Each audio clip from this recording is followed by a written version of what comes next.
Hi, it's me again with Corel Tips and Tricks. Just yesterday, I was playing with this, and we created this. Let me put the black box in case you didn't watch it. And I stated in that video yesterday that this would look really good if we added, these lines are almost too thick, but we're going to add a little bit to this. So we're not changing the design because I like the design, because if you watch part 2, but let's take the freehand pick tool, and I'm going to make sure that this is still separated, and it is. I'm going to get my freehand marking tool set on 100, and I'm going to come in here and I'm just going to add some curvy lines, and maybe even make one kind of go mimic that. Now we can't make these lines too thick, but we can change it up a little bit. And you don't want a whoop-de-doo there. I call that a whoop-de-doo. I'm actually trying to get too fancy. And you probably need one on this side to kind of even it out. And I'm going to call that good. So what I want to do is nudge this out of the way, nudge this out of the way, and make this line 1.5 points. And then, like we did in part 2 yesterday, I'm going to convert the outlines to an object, and I'm going to left click, right click. Now I can nudge both these back over, but I have to group. All this has to be a group. Control G to group it. Then I can nudge this back over, and now I can intersect it. And I get that right there.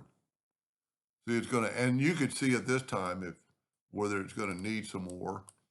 And I might play around, or I would play around with this, or at least add one right there. But what's good about this, I hope I can nudge it back to where well, you know what? I probably played around with it so much.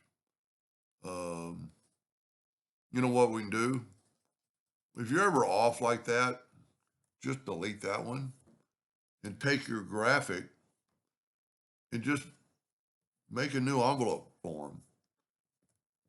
It's not really an envelope form because we're just going to smart fill it. And then we're going to nudge that out of the way 3 times.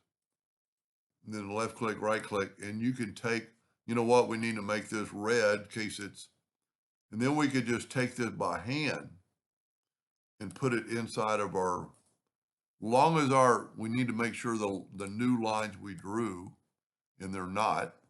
So I don't want to move my shape. I want to move my lines over and make sure everything's outside the line.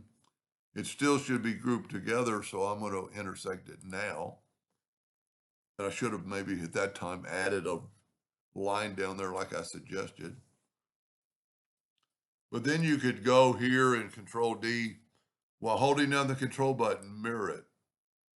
And it's pretty amazing that it mirrors at really an angle. Now, once again, we're not working the center of the page, but I want to move these over and then try to weld them. That'll at least get the first set of lines going, and see they're not there. And we have to, I'm not working the center of the page like I was before. So I'm going to Control D. I'm so used to hitting alternate C, I almost hit it. But I'm going to move the rotation of that center. Now I've already Control D, so I think it was 10 degrees.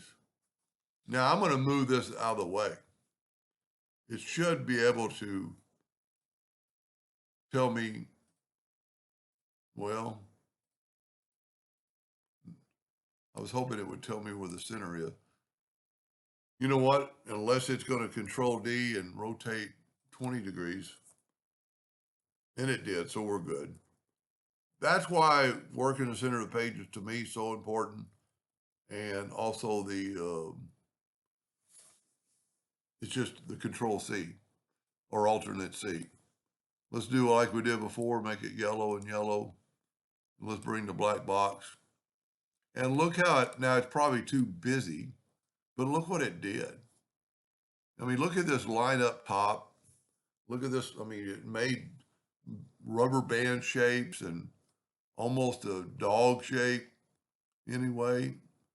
Um, that's pretty cool.